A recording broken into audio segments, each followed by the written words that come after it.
It happened. Superman started, put up a big line, and now we break all of the action down from Tuesday in the NBA. Michael Bolton. Thanks, Josh. It's Michael Bolton here, and it's time for another episode of the Locked On Fantasy Basketball Podcast. Let's get to it. Let's get to it, indeed. You are Locked On Fantasy, your daily NBA fantasy podcast. Part of the Locked On Podcast Network, your team every day. Hello and welcome to the Locked On Fantasy Basketball Podcast, brought to you by Basketball Monster. My name is Josh Lloyd and I just got back from Fort Adventure. I'm also the lead fantasy analyst at basketballmonster.com, and you can find me on Blue Sky, joshloyd.bsky.social, on Twitter at redrock_bball, on TikTok at redrock_bball, and on Instagram at Locked On Fantasy Basketball. Go ahead and check out lockedondaily.com and you find all of the best info, the best newsletter for your favorite team. I should have told you also today's episode was brought to you by Game Time. Download the Game Time app, create an account, and use the code LOCKEDONNBA and get $20 off your first purchase. Had some earlier shows today. We did a Wednesday preview and also a buy low and sell high show, so you can check those out. And if you're just double banging and on the video and ringing the bell, ding, ding, ding, well, you know what? You will never miss those episodes that way. We've only got 5 games on Tuesday, so I'm certain that I will do this in a very, very, very short time. That's how I roll usually. I didn't put the right thing up. You know what? It's okay. We know what it is. It's a daily recap show. It's National Polka Dot Day. It's National Hot Sauce Day. We're here to talk about Tuesday's action across the NBA. Let's start off by just looking at a little bit of news. The Clippers have got this 4-game, 5-night period going. I thought that Kawhi would play the game on Wednesday, sit Thursday, but both he and Ivica Zubac are out on Wednesday. Harden, Powell, Dunn, and Batum are all questionable. So, we've got that happening. Steph Curry is playing in the first game of the back-to-back. Podziemski is out, and Kyle Anderson is out, so it's the same cast of Warriors available for their game. For the Celtics, that's the first of a back-to-back for them. Porzingis is playing. Horford is questionable. So it seems to me that Horford will sit on Wednesday and then Porzingis plays and then they flip-flop that on Thursday, giving us a little bit of Luke Cornett action. But if Horford is available on Wednesday, then it's all Cornett all the time on Thursday. But at this point, we don't know. We don't know. I'm going to talk about the Jazz and the Suns trade in a sec. But the Jazz, we talked about this the other day as well, saying how they've got like 11 games in a row coming up against decent to good teams. So let's watch the injury statuses. And guess what? Walker Kessler and Colin Sexton are not tired anymore. They're both available. And wouldn't you know it, Lauri Markkanen and John Collins have both been upgraded to questionable. Now, there's no guarantee that they play, but this will give us an idea of, A, if this is going to be their plan, if there's going to be less of this nonsense in these games, and then how do they manage Markkanen, Filipowski, Collins, Eubanks, Walker Kessler, Collier. All these guys have been giving us a little bit of value. It could get squeezed, so we do want to see that. Like I said, there was a trade in the NBA. No players were involved, but it's probably a prelude to a trade. It's the Jazz and the Suns. The Jazz receive a 2031 Suns first-round pick unprotected. The Jazz send 3 first-round picks to the Suns. So what's the point of this? What does it mean? Well, the Jazz are getting a lot of the picks that they got in the Donovan Mitchell and Rudy Gobert trades and condensing them. One of them's in 2025 and there's 2 other ones, like 7 and 9 maybe, I think it is. Those years don't matter that much. But they're banking on the Suns in 6 years' time, being bad and having an unprotected pick in their asset trove that the Suns, after all this spending, Booker's retired or left and Durant's definitely gone, and we'll see what they do. Hoping they get this high-level pick coming. The Suns, by making this trade, they turned that, their only tradable first-round pick, they sent that one, and they get 3 picks back. No, those picks aren't very good. It's like the worst of the Cavs, Jazz, and Wolves pick in 3 different years, right? Which are probably going to be pretty bad picks, like 25, 27, 29, whatever. It could be just the last pick in the first round this year, in particular. But what this does for Phoenix is it gives them... It's broken up that one pick into multiple picks so that in terms of doing a Jimmy Butler deal, because Miami does not want Bradley Beal. Right? They don't want Bradley Beal, so there need to be extra teams involved. And some people are thinking 4 teams might be involved. So you can go, well, you have a first, and then you have a first, and then you have a first, and then you have Beal, and you have this, and whatever. So you can split it up. But what it also does is it enables the Suns to fulfill the Stepien rule. By giving them those extra picks, it means that it opens up the ability to trade other picks. So basically, it gives them extra abilities versus, you can't trade first-round picks in these back-to-back years. You've got to make sure you've got a first-round pick in those years. Now they've got those extra picks, so it enables more trading to be done. More picks to be moved on from. So they've just opened up their asset pool by taking a higher value asset, an unprotected first, turning it into 3 weaker ones, but enables it to be spread out to different areas, improving the amount of assets, just total assets they've got to send out, because this is going to be a multi-team deal. If it's what happens, and it does appear that it will happen, somehow Butler will go to Phoenix, but we don't know what other pieces. But this means it opens up all their possibilities to do that. The next one to watch, we'll see what happens if the Bucks do anything with like a Pat Connaughton and try and dump him to open up stuff. That'll really make it really interesting to see what happens. But that's what it appears like is happening. Okay? That's how I'm seeing that at this point. Waiver wire. Let's look at some trends. Most added, most dropped players. You will not be surprised to see the number one player on the most added list is, in fact, Kel'el Ware, Superman. We'll talk about his game later on, but he was great. I believe he's a must-add player. I said it the other day that I'd prefer to have him over Nick Richards. I stand by that. But I'm going to talk about the downsides of Kel'el Ware a bit later. Isaiah Collier. Yeah. You don't get double-digit assists off the waiver wire. They don't exist. Now, he's going to have some bad shooting nights. And I don't know what happens with Sexton and Markkanen and these guys maybe playing. But I feel good about it. If you take a short-term hit on Collier now, that later on it'll be fine. Najee Marshall, most added. He's now on the injury report as questionable, so we'll see. Nick Smith Jr., I get it. People love scoring, and he scored pretty well last game. He is going to have some wretched shooting nights. But no Trey Mann, no Brandon Miller, probably for the rest of the season. I don't really see anyone else taking this Smith job at this stage. So, fine. It's okay. Wendell Carter Jr., while Goga's out, let's do it. Big minutes are coming, and they came today. And the last one there is Wendell's teammate, Mr. Black, who started today. And you got the added bonus that Karl-Anthony was out, and that really boosted what Black can do. So for the short term, while Suggs and Karl-Anthony are out, Mr. Black is worth streaming in, even though there's always the possibility he tanks your percentages. He's worth it for now. The most dropped players list is probably less interesting than the most added players. Number one on this list is Andrew Nembhard. They're healthy. They've got no games. See you later. Number 2, Zaire Williams. He's not playing. He's not good enough to hold through injuries. He missed today's game. Bye-bye. Steph Castle, again, he was pretty good. He had a dud game in the last one, and now they don't play. 2 games, 7 days. Move on. You don't need to roster him. Peyton Watson had the head injury concern. They're playing today. That's okay. He's a defensive stream guy. You don't have to hold him. Grayson Allen's been dropped, and so have Buddy Hield. We know what they are. They are short-term 3-point streamers. Beal is back questionable for the Suns, so Allen might play more, but he is absolutely not any level of priority. And obviously, Budrick Hield isn't any level of priority either. We have seen that play out a million times. We'll come back and talk about the 5 games. Today's episode, though, is brought to you by Game Time. If you want to get yourself tickets to 5 games, well, Game Time might be the place to go. It doesn't have to be tickets to games. It could be tickets to concerts, theater, comedy, specials, whatever it is. Game Time will have those tickets for you, and it just makes it so easy to do. It takes the guesswork out of buying tickets with all of their different features, but the main one being Game Time picks. It just shows you the good value tickets that are available for you to go and grab and get and go see this event. Awesome options. The all-in pricing, which shows you the full cost of the ticket on the site, and so you'd have to wait to get to checkout. You've got the views from your seat that's there as well. Everything on Game Time is great. Take the guesswork out of buying tickets with Game Time. Download the Game Time app, create the account, and use the code LOCKEDONNBA for $20 off your first purchase. Terms apply. Again, create the account, use the code LOCKEDONNBA for $20 off. Download Game Time today. What time is it? Game time. All right, first game. The Battle of the Boroughs.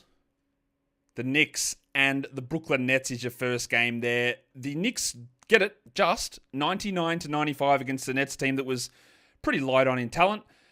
Knicks unsurprisingly rolled out the same starting lineup. It was a back-to-back for them. We had Towns and Brunson on the injury report prior to the game, but that didn't really matter. They were able to put up. Well, they got the victory. That's what they needed to do, but it wasn't without some worries. And Brunson, I thought, struggled in terms of efficiency. 17 points on 39% is bad. But he was able to get a bunch of points late to get him over the line. He did sort of grab his knee towards the end, so we just watched that one. Towns had 39 minutes against the Nets, 25, 16, and 6, 3 steals, 2 blocks. That's just a monster. And then Ojeanobi's been like marginalized in all these games. And this one, he went off. 20 and 4, 3 steals and a block on 18 shot attempts. And it was a revenge game for Mikal Bridges. So, of course, he went 10 points on 25%. He hit 2 threes and had 2 steals. Great.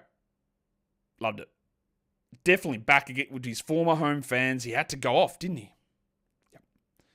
Josh Hart had 7 points only, but that doesn't really matter. 12 rebounds, 9 assists, and 2 steals. He just keeps doing it and looks great in doing it. And there's not really much else, I don't think, to talk about on this Knicks team. Probably the most boring team from a fantasy perspective there is. The Nets are not boring, they're just annoying. There was no Cam Thomas, and it sounds like he won't play all week. No Ben Simmons, no Zaire Williams. And, we got some interesting stuff. But who knows? Because they play tomorrow now. So Keon Johnson moved into the starting lineup to replace Zaire Williams. Did he do anything? Nah. 7 points on 29%. That stinks. Schedule-wise, I guess you could hold him for tomorrow. But honestly, he's just not good enough to be considered a must-roster player. D'Angelo Russell showed how annoying it is going to be. 31 minutes, 23, 2 and 10, 1 steal, just a casual 3 blocks, 7 of 7 from the line. Fantastic. Does he even play tomorrow, though? I've got no idea. In fact, I do know he won't play. That's my guess. He might, but he won't. They'll hamstring injury management him or whatever. He'll be out. Simmons will come in. That is what I'm guessing is going to be the pattern. Noah Clowney only played 26 minutes in this game, but that is a totally reasonable line. 10 and 6, 2 threes, 1 steal, 2 blocks. He's not great, but like I said a week or two ago, he's contesting more shots this season than last season. He just couldn't block any of them. And now that's 3 blocks in the last 2 games. If he adds 1.5 blocks to 2 threes and 30 minutes a game, that is actually a 12-team league player. He's not great. He will continue to get better and more consistent. And I do think we get these blocks coming more regularly. I think he probably is worth a spot, but it's a back-end spot. Nick Claxton just continues to be just so bad. He's so annoying. But he got 34 minutes. I think he doesn't play tomorrow, honestly. He had 8 points, 12 rebounds. He had 36% shooting. Cool. Missed both his free throws. Double cool. Just what is this guy? I think he's going to miss games. He's bad in the games that he plays. I'm not really sure we need to hang on to him. In fact, maybe I don't know if we've done it already this season, but maybe we do it now. Get that garbage out of here. Cam Johnson was fine. Hurt his ankle very early on.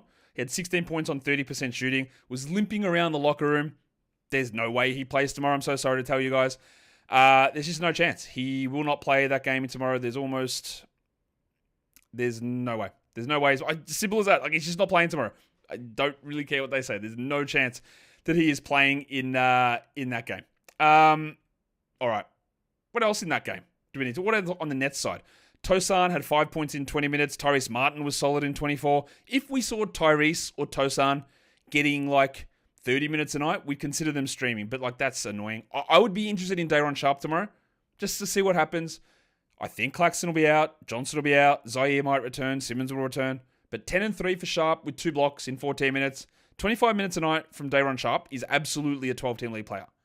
We're just not there yet. We're not there yet. So if you want to talk about adding someone in advance, sitting on a stash, because I know that people will always complain, as soon as Josh says someone's an ad, they've been added for 10 years. Because, we know how it works. It's all about double Onyx, diamond, titanium, platinum leagues. So if you want to add someone, it's Day'Ron Sharpe. Let's go to the next game. Second game of the day. It's I realized that screen came across wrong there, so my bad on that. My bad. Let's bring it across now. It is the Orlando Magic against the Toronto Raptors, and the Raptors cooked them. The Magic were up massive to begin this game. You know what else is massive? But then the Raptors came back with a rollicking second half. 109-93, Toronto wins it. Like I said, Karl-Anthony was ruled out with illness, so that meant that Mr. Black got the starting job. 36 minutes for Anthony Black in this game. He had 17 and 7. He only shot 35%, but that's a big volume, 17 attempts. He had 2 steals. He was perfect from the line. But they had no Suggs, no Goga, no Cole, and no Gary Harris, and of course no Franz. And then John Isaac left after 4 minutes. He was questionable heading in, and then lasted 4 minutes and didn't play. Why bother? This happens so often in the NBA. What other sport does this happen in? where a player is sick and they don't know if they're going to play, and they get out there 2 minutes in and they go, sorry, I'm done. Why bother? What is the point of it? KCP had one of his big games, 20 points on 67%. He's a streamer. You got steals, you got threes, that's great. You got a big points boost. We know what it is. We use him and then we don't, and then we add him and then we stream him, and that's sort of where we're at. But with guys out, there's more value in holding. I had Paulo Banchero on the Buy Low show today. He had 26 and 12 here on 53%, so that's a W there, unfortunately. He was only 3 of 7 actually from the line, which stinks, but the other stuff at least was better. And then Wendell played 30 minutes. He had the barest of bare double-doubles, 10 and 10 on 36%, and the question still remains, what the hell happens when Goga plays? And then Franz is going to come back maybe in 2 games, maybe in 1 game. Tristan Da Silva played 38 minutes. He did very, very little, 9, 5, and 4. He's still rostered in some 12-team leagues, and those guys need to wake up and drop him. And Trevelyan Queen, yes, 5 and 3 for him in 23 minutes. Why did I say that? I just wanted to do the noise. The Raptors side of things, some interesting things here. They did run in with the same starting lineup. No Quickly, no Abaji. Davion Mitchell, 6 assists and a steal. Like that's okay. Like I said with Isaiah Collier earlier on, it's hard to find assists. Mitchell's not good. In fact, he's terrible. But there are abilities for him to get steals and assists, and that's useful. Barnesy, 17, 11, and 8 with 2 steals and a block, but subpar percentages, which is pretty much par for the course, while Barrett had 19 and 8, also with a bad free throw percentage. The big sort of standout here is Kelly Olynyk, and I know what's going to happen. Olynyk played 22 minutes. He had 12 and 3. He had 2 threes. He had 4 blocks. That's great. And we know what Kelly Olynyk does. We know that he can be awesome at fantasy. I wouldn't look at this and go, all right, they've done it. That's back to Olynyk time.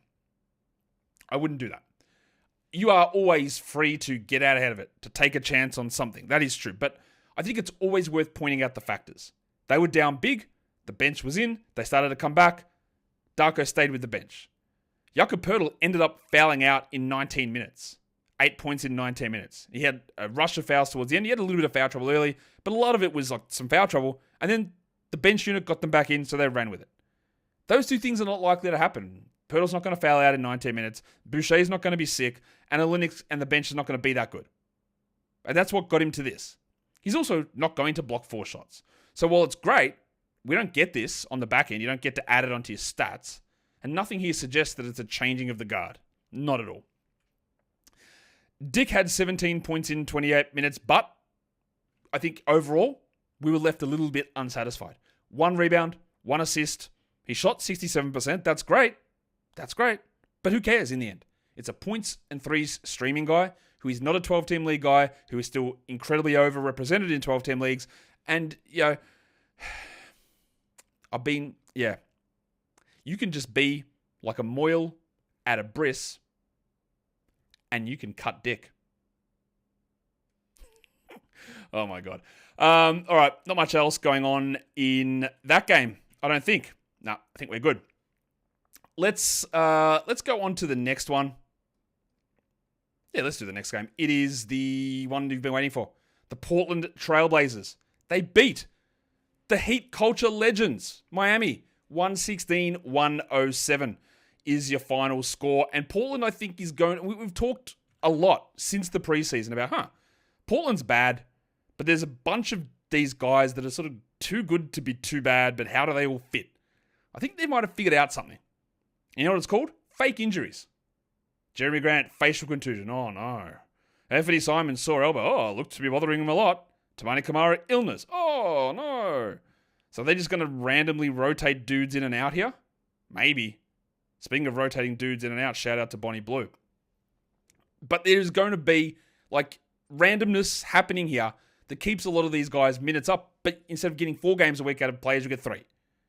That's, I think, what's going to happen. That's what it looks like anyway. So in this one, it was Tamani Kamara sitting out with an illness. So Sharp stayed on the bench, but Scoot stayed starting and Simons moved in next to him. And Simons dominated the ball. He took 20 shots. Might be a few too many, my mate. 35 minutes for the big fella. 24 and 4 with 6 threes for Simons. That's great. He had been putting up some bad games. I would get anything to get a top 75 player back. I would give anything. Please. I would take it. Just get rid of him. I don't see it lasting anywhere here. And of course, with Simons back, Scoot predictably took a step back. 11 points. He shot fine, 50%, but 8 shots. 11, 2, and 8. Now, the 8 assists are great. The minutes are great. We knew that Scoot was not likely to hold that level of production. In fact, I think he was on my Sal High show today as well. So the Sal High slump, sorry, Scoot, you got turkey slapped. But that's largely because of the Simon stuff. Avdia played a lot, man. 39 minutes. The line is fine-ish. 16, 10, and 5 is pretty good. But 5 of 10 from the line stinks. 46 from the field is bad. He always has some of these things that hold him back, but at least now they are giving him big minutes, which was always my worry with what he does, is what is the playing time scenario. Jeremy Grant had one of his better games. He had 2 blocks. He still, of course, had 2 rebounds, because why wouldn't he have more? 18 points with 3 threes there. And actually, the snowman, DeAndre Ayton, we got a big game. 22 and 15 for Ayton, but hold on to everything. Because at the end of the game, a minute 30 left, he went to the bench with a leg issue they were working on the bench. He didn't re-enter the game. Is this an excuse for another week or two on the sidelines? I'm not sure. Klingen's still out, so you could stream in Rob Williams and Jabari Walker in certain spots. But they'll just go small with Avdia at center. You'll get a little bit more Jeremy Grant and another excuse to get everyone enough minutes. Sharp, in 28 minutes, had 12, 5, and 4. Obviously, that's not good enough for 12-team leagues. But I do think it's worth just holding to see if we can figure out how all this stuff's going to shake out. I'm not sure we do, but he's worth holding to see. The other guy to watch in this team is going to be Banton. At some point, he'll probably get 28 minutes in middle of March. But that's a hard hold. It's a hard hold. Let's talk about the Miami side of things, because they made changes to the starting lineup. First of all, Tyler Hero was out. I don't think this is anything serious. He said it's not anything serious, but they lie all the time, the players. Groin tightness. I'm sure some of you experienced some groin tightness in this because Kel'el Ware started. In the last game, Ware started the second half, and we said there's a real chance that they go with this lineup. Maybe, maybe not, but let's add him because he is an unbelievably good per-minute player. And the difference when I said I would try Ware over Richards is Nick Richards is a bad per-minute fantasy player. He is not a good per-minute fantasy player. Ware is. And if we're going to get similar minutes, I would take Ware every day of the week. Ware started, played 39 minutes, had 20 and 16 with 2 threes and 2 blocks. Unbelievable. That's great. He should be added in every single league, except I don't care how you want to do it. Material over the mouth for waterboarding, whatever, but I'm about to pour some cold water down on this one. Okay. Because I think it is my job to alert you to what's happening, trends that are happening, values and production that might happen and sustain and how that judges, but also to calm everybody down. And you can take that advice, or not even advice, opinion, thought, and deal with it however you want. This is great. Is this a league winner? Settle down. It's great. He's a must-roster player absolutely everywhere. But there are a few things here again that are worth mentioning. They got beaten by the Blazers at home, right? Yes, they were without their best player. And yes, there's still going to be big shakeups with a Butler trade coming, who, by the way, shout out to him, the ultimate competitor, Jimmy Butler, just putting the effort in, dragging all of his teammates down. What a legend this guy is. Every organization always disrespects him. Everybody. Just the best competitor. Best. But they were without Tyler Hero in this game. They got beaten, but that combination of Bam and Ware, there were kinks in it, for sure. It didn't look great. And about 4 minutes into the second half, Spoelstra switched it up. He said, no, Jovic is coming in. The thing that happened to get Ware to 38 minutes is not playing at all next to Bam. It's playing instead of Bam. Adebayo played 22 minutes. Now, he was terrible. He had minus 22, team worst, along with Alec Burks, who had a minus 22 in 13 minutes, which is impressive. But Bam had 12 and 10. He has been dreadful. I don't know what's going on. There's so many things that happen in people's lives and players' lives that impact their performance. Is he completely washed? It seems unlikely. Is something happening in the locker room? At home? I don't know. But he is just not the same player. But it is unlikely that if they decide, well, the Bam and Ware pairing works, let's make Bam a 20-minute a night bench guy. That doesn't seem like the direction they would go. Now, in this game, that is what they did. And Spo has shown that when Bam is struggling, he will sit him down in games. But the 38 minutes for Ware came because Bam sucked, not because they played together. So just be aware of that. What we got was Jovic playing 35 minutes, and he should be on rosters. 12, 4, and 8, didn't shoot well, and there's still going to be a lot of stuff that mixes and matches. I remain steadfast in my thought that Jaime Jaquez is not a 12-team league guy. 8, 6, and 3. And yeah, Jimmy might get traded, but guess what? Somebody is coming back. Multiple players are coming back. And even when Jimmy was out, Jaquez was mid, and he remains mid. I would not bother holding or stashing him. And the other guy that is just absolutely unbelievably washed, it's Terry Rozier. What is going on with this guy? 9 points, 22 minutes. He started in place of Hero. He sucked 31%. He's bad. He's just done. No point holding him in my mind. Part of the other stuff with Ware is the game was sort of over. Like the Blazers were up big. And then Ware stayed in along with Pele Larson and got them back into the game. So when you look at his plus minus, it's huge, right? Well, it's not huge. Compared to Bam's, it is. He's like a plus 8.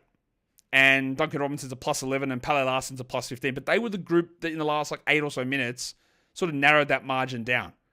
It wasn't that he was just dominating all the time and everyone else sucked. He was in at the end. Yeah, he was good, but he got a lot of garbage time numbers to boost that up. So I'm not telling you not to pick him up. I'm not telling you that Ware's not going to be a solid player. I'm just saying that there are certain things in this game about Kel'el Ware that just aren't guaranteed to continue. As for Duncan Robinson, he had 22 points. He played 36 minutes. He had 6 threes. I don't trust it. I don't trust it at all. I think if Hero plays in the next game, I don't think there's going to be any level of use in Duncan, especially not at that sort of a level. All right. Not sure how much we get out of this next one. Philadelphia and Denver. Another absolute beatdown by the Nuggets, who I think it's now 12 out of 13 games have been decided by double digits. 12 of the last 13 games for Denver anyway. So there's so many blowouts. This was huge. 35 points. 35 points, yeah. 144-109, the final score. Philadelphia did get Paul George back. He started. Andre Drummond and Gershon Yabusele both returned, but they went with Drummond. That meant that Adem Bona moved to the bench and Ricky Council IV moved to the bench. Council, who started those last couple of games, didn't play at all in the first half and then got in the second half, and a lot of garbage time stuff there for him. What do we take out of it, though? Okay, so Yabusele once again outperformed Andre Drummond. I get the feeling that Drummond started because it was a matchup against Jokic and Yabusele is undersized. But Gershon played 24 minutes. He had 22 points. 62% shooting. Pretty good. He's been solid enough. And while Embiid is out, Drummond is officially washed, so don't worry about that. Yabusele is at least usable as a short-term guy. Not anything exciting, but at least usable. Maxey had 28 with 10 assists and shot well again, which is great. And Paul George was sort of uninvolved once more. I'm getting more and more worried about what the hell happens with George here rest of season. I don't think they're going to necessarily sit him anytime soon, but there's just ankles and groins and knees, and they're so far down below 500. I am getting worried about these guys. George had 11, 5, and 9. One to watch is Justin Edwards. Two-way guy, played 28 minutes, had 11 points and 3 threes. And what's important is he's just getting these minutes. There's no Caleb Martin, there's no KJ Martin, there's no Kyle Lowry, there's no Embiid, obviously. But Lowry, they don't need to play him. And Martin, who knows, and KJ Martin, or both Martins, I don't know when they're returning. We just keep an eye on Justin Edwards. Oubre got into foul trouble. He had 8 points with 2 steals in 27 minutes, and it's again the annoyance of Kelly Oubre. He'll play these big minutes and you go, we got to have him, and then you get this nonsense. I still think we do have him at this point, but I'm never going to get excited about using Kelly. Well, am I going to get excited about Kelly Oubre? Yeah, sure. But not about using him in fantasy. As for Drummond, 8 points for the big avocado in 20 minutes. He had 5 rebounds. He's just done, man. At the start of the season, there were people going so hard on drafting him because of Embiid being out. I was probably less interested in doing that. But still, I thought that he would lock in as a 20-minute a night backup, and that's not true. Like a 15-minute a night backup when Embiid was healthy, and played 26 or so when Embiid was out. And was that enough? For most of the time, probably not. But he was even way worse than anyone's expectation. I think he's done. I think he's just absolutely finished as an NBA caliber player. It's almost like, it feels very much, and these guys were always linked together. It feels like the way that DeAndre Jordan just became unplayable and then played in roles for 2 years that he wasn't suited to because of what he did in the past. It's feeling a little bit like that. The Nuggets cooked again. Jokic in 30 minutes had 27, 13, 10, 4 steals and a block. Continues to put up huge numbers. Westbrook played only 25 minutes in the blowout, and everyone's minutes are down. 11, 7, and 9 is good enough for Russ. And even Christian Brown, who did play big minutes last time in the blowout, but only got 25 here, still dropped 20 points. It is a big sell high for Brown. Now, I don't believe that Brown is going to be a must-roster guy, but his last 3 games or so, very good. Just check the shooting percentages. 73% in this one for Brown. He had 20 and 2 with no threes, 2 assists. 73%. He's not that shooter, nobody is. This is exactly how he put up numbers at the beginning of the season on a hot streak of shooting. Then it cooled off for 5 weeks, and now it's back. So use him, roster him, stream him, whatever. Do not count on it holding. I would not. But also, I'm just not as big of a believer in him being this awesome player. But I think there's a lot of it there it's based on the shooting, and I don't think that number holds. Michael Porter had 19 and 6. Aaron Gordon had 19 points. Julian Strouder just continuing to improve. We're not anywhere close to him being a standard league ad. But as a stream guy, he had 23 points and 5 threes. There's just a little bit of points and threes from him. But overall, Peyton Watson, 18 minutes, steal and a block. We don't need to roster him in 12-team leagues at all. But you stream him if you're looking for a steal and a block. He gives you that. But that's realistically about it. But not huge takeaways from this game that was over very, very early.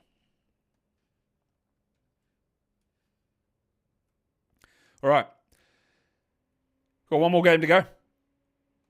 All right. Let's do the last game of the day. The Wizards and the Lakers. That's what we're up to here. Big win for the Lakers. 111-88. The final score, 88 points. The Wizards scored. All right. Let's talk about the Wizards side of this game. Their lineup was exactly the same. Last time out, Jonas Valanciunas popped a massive game off the bench. And this one, he had 8 points in 19 minutes. He was showcasing himself for a trade to the Lakers. I've said this all along. If he plays 23 minutes a night, you want him in 12s. If he plays under 20, you don't. The problem is that there'd be random games like the one before this one where he plays 23 and pops off and goes crazy. This one, not so much. I had Alex Sarr on the buy low list. He dropped to 10 and 6 with 5 blocks. A lot of buy low bumps today. The shooting still wasn't good, but that's a great game. And also Bilal Coulibaly, who's been in the doldrums. He's been terrible. But 17, 6 and 4, 1 steal, 2 blocks is great. The one thing that we can say that is good about Bilal consistently is the minutes. They are consistently there. But usage, shot attempts, which is the same thing, shooting efficiency, it's not there consistently. This is great. And if you want to believe in someone because of the playing time and the reliability of that, I get it. But also, he's not really doing enough to feel super good about it. This is great. And if you wanted to get back in and do it, go for it. But, we've seen it. Jordan Poole shot horribly, 28% for 15 points, 4 threes and 2 steals. Kispert hit 3 threes and 15 points. He's one of those guys that you can always just chuck in and go, hey, can I get some points and threes? And usually you do. You just don't get too much more. And I also noticed that Keyshawn George is just incredibly over-rostered. He had 5 assists, which is strong, but he shot 29%. He played 31 minutes. He had a steal and a block. It's okay. But I just don't think that this needs to be a 12-team league guy. Maybe you can use him. I get it. There is some value in it. And maybe something breaks loose later on. But at the moment, the numbers aren't there. And the same goes with Bub Carrington. 29 minutes, 3 points, 13%. He did have 2 steals, but Bub is really nowhere near being a 12-team league player. At some point, it might happen, but it is, as we know, very, very hard for rookie point guards to have consistent value. I also think that you probably just want to jack off Kyle Kuzma. Get that garbage out of here! Because, he can have better games. Also, revenge game. 12, 9, and 5, 39%, 1 of 4 from the line. How many times has he gone 1 of 4 from the line? I feel like it's been too many. The thing is that he'll have a big game in the next one and look great in that game. But I would posit to you, I think part of the advantage of moving on from Kuzma is removing the frustration. But someone will grab him. Inevitably, somebody will grab him. And then that poison goes onto them. Is that they have to deal with these bad shooting nights. It drags their team down. Yeah, maybe it changes. Maybe he goes back to being fully engaged and good, or he gets traded or whatever. But I think the advantage here, there's a lot that, it could go awry for sure. But you might remove a negative from your team. Somebody immediately adds the negative onto their team. So that's a double boost for you. And you hope it's one of your big rivals. Yeah, he might turn good. And he might be a 20-point guy with 7 rebounds and 5 assists the rest of the way. Seems really unlikely, but it could happen. We saw him be pretty solid in terms of putting up numbers last season. But at the moment, the majority of games he drags you down. So if you can get that off your team and get him dragging it down on someone else's team, it is a double W. A dub-dub, some may say. Not much else going on there. Jared Butler was inactive in this game. So again, people did add him in a lot of spots. And same with Champagny. They're just not playing those guys at all. Maybe they will later on, but they're definitely not doing it now. On the Lakers side of things, same lineup for them. Davis, 29, 16 with 4 blocks. That's great. LeBron, 21, 10 and 13, 2 steals and a block. That's great. Austin Reeves, who banged his knee at the end of the last game, did not shoot well, but 7 of 7 from the line is awesome, and 16, 2 and 8 is good. And Dorian Finney-Smith apparently is on a minutes limit. he had 16 points with 8 assists. No, he didn't. That's not 8 assists, sorry. 16 points with 4 threes. 8 assists is Reeves. That's solid from Finney-Smith. We don't roster him in 12s. And then Max Christie is also just a stream guy. Now, Christie added 3 blocks out of nowhere, but shot 29%. He's just not a must-roster guy. And I tell you who else is not a must-roster guy. Prepare yourselves for it. Which one of them is the one I'm going to say? Do you want me to talk about 8 minutes of Dalton Connect? You already know he's not a must-roster. He's only 8% rostered on Basketball Monster. Get that garbage out of here! But old mate, Rui Hachimura, is 87% rostered. 87%. He had 9, 5, and 0. Get that garbage out of here! Played 26 minutes. Why? Why? What are you doing? Stop it. It's going to annoy me. Don't roster Rui Hachimura in 10 or 12 team leagues. It's silly. It's grubby. It's downright nasty. Monstrous line in the nighttime. Guess who it is? It's Big Chungus. 27, 13, and 10. 4 steals and a block from the big fella. Doing it in 3 quarters, basically. Cooking blokes, left, right, and center. Your waiver wire line of the night is also going to double up as your young gun of the night because Superman had 20 points with 16 rebounds and 2 blocks. Old Kel'el Ware. Huge game from him. And I don't know whether he starts. I detailed a lot. It was a lot about that situation earlier today, so just scroll back and see that. And then your dud of the night. It brings me no great pleasure to tell you that the dud of the night for today is Rui Hachimura. That will bring us to the end of the show. And I screwed up the intro card at the start, but we're back in business now. It is Library Shelfie Day. Shelfie. That's a photo of you with a book in front of a library shelf. So if you partake in that, good luck to you. What's your favorite book? Is that a good question? I don't know. Hit the old subscribe, hit the thumb, the double bang. It's all very, very good. We appreciate that always. And I will also appreciate you, again, just tell yourself something good. That's simple as that. Reflect on your day. What happened? What was interesting? How did you do something that is or could be perceived as a positive? Because the only way you can feel positive is by just knowing that there is something small every day. This sounds hokey. It sounds lame. It sounds stupid. Works for me. I think it can work for you. Guys, we are done here. Thank you so much for listening, everyone. See ya.